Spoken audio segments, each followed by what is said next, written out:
All right, let's just jump right into it. For as long as we've had eyes to see, we've looked up at the night sky and asked that one huge question. Are we alone? But the ancient astronaut theory, well, it flips that question on its head. It asks something way more radical. What if we were never alone to begin with? What if we humans weren't even the first intelligent species to travel through space on our own planet? We all know this moment, right? July 20th, 1969, Apollo 11 lands on the moon. Neil Armstrong, Buzz Aldrin, they take those first incredible steps. It was a massive moment for humanity, a symbol of everything we could achieve. And as far as the history books are concerned, it was the very first time life from Earth ever set foot on another world. But here's where the story gets a little weird. What if we weren't the first? I mean, really think about it. The universe is billions of years old. Is it really so crazy to think that maybe, just maybe, someone else made a similar trip to our world thousands of years before we ever dreamed of it? To even begin to unpack that idea, we have to start by looking down, not up, because the oldest clues might not be floating out in the cosmos, but etched right into the rock beneath our feet. Okay, so picture this. Deep in Brazil, there's this massive 150-foot-long rock called the Inga Stone, and it is covered in these incredibly detailed symbols. The thing is, we have no earthly idea who carved them or how they did it with such precision, but what they carved, that's the real puzzle. I mean, the level of detail is just staggering.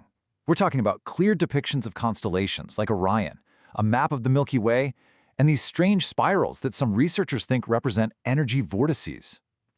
Now, what's so wild about this is that the local cultures just didn't carve stuff like this. They carved gods and spirits, not complex astronomical charts. So, where did they get this knowledge? And that idea of energy hotspots brings us to this fascinating theory from a writer named Ivan T. Sanderson. He called them vile vortices. He mapped out 12 specific zones around the planet that he believed had bizarre energy patterns, places known for strange disappearances and all sorts of paranormal stuff. And we're not talking about random places in the middle of nowhere. No, these are some infamous spots. You've got the Bermuda Triangle, of course, the Devil's Sea near Japan, but also places steeped in ancient mystery, like Easter Island. Sanderson claimed these 12 spots weren't random at all, but formed a perfect geometric grid across the entire globe. So, here's the big question this leads to. What if these aren't just weird natural glitches in the Earth's magnetic field? What if an advanced civilization knew how to use these energy fields? Could these vortices have been some kind of ancient highway system? Portals or wormholes that let visitors pop in and out of our world? Okay. So if they could get here, that brings up the next obvious question. Why? Why would you travel across the vast emptiness of space just to visit Earth? Well, some ancient texts might actually give us a clue, and it points to a motive that's as old as time itself, the hunt for resources. For this, we have to go way back to ancient Mesopotamia, to the Sumerians. These people were, and I'm not exaggerating, incredibly advanced for their time. They built the world's first real cities, with stuff like street grids and even sewage systems, and crucially, they invented the first known system of writing. So fast forward to 1976, an author named Zecharia Sitchin releases these super controversial translations of thousands of these ancient Sumerian tablets. And according to Sitchin's reading, these tablets tell a wild story about an alien race, the Anunnaki, who came to Earth for one thing and one thing only: gold. They needed it to repair the atmosphere on their home planet. Now think about it. For us humans, gold is mostly for money or jewelry, right? It's pretty.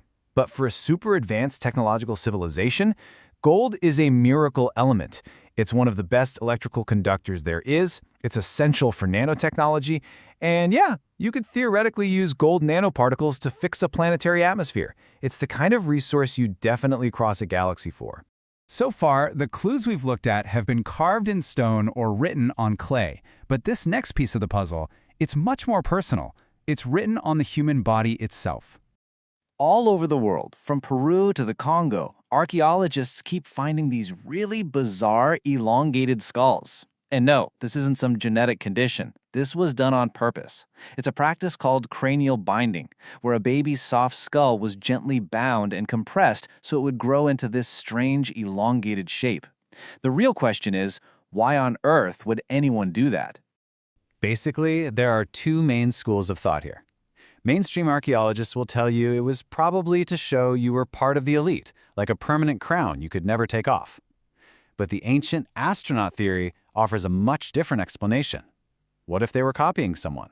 What if they were trying to look like their gods, who weren't spirits, but actual physical beings with naturally long heads? And here is the absolute kicker. This wasn't just happening in one place. This practice popped up all over the planet, among cultures that supposedly never met, never traded, never had any contact at all. How do people separated by oceans all come up with the same, very specific, very strange idea, unless they were all looking at the exact same thing? So, we've looked at stone, at ancient tablets, and even at human bones. But this final stop on our journey, it takes us somewhere we've barely even started to explore, and it presents a theory that pretty much turns the whole search for aliens completely on its head. When we think about finding extraterrestrial life, where do we look? We look up, right? We build these gigantic radio telescopes, we send probes into deep space, all with the assumption that they are out there, somewhere among the stars. But just stop and think about this for a second. We literally have better maps of the surface of Mars than we do of our own ocean floor. So what if the biggest discovery in the history of our species isn't waiting for us out in the cosmos? And this is the ultimate plot twist. What if an advanced intelligence isn't millions of light years away? What if they've been here the whole time, hidden away in the crushing blackness of our deep oceans, a place we know almost nothing about? They wouldn't be aliens from another world. They'd just be a different kind of Earthling. And that leaves us with one last really provocative thought to chew on. Maybe the moment of first contact won't come from a ship descending out of the clouds. Maybe it'll come when something finally emerges from the waves. A civilization not visiting our world for the first time, but simply returning to the surface of a planet that's been their home all along.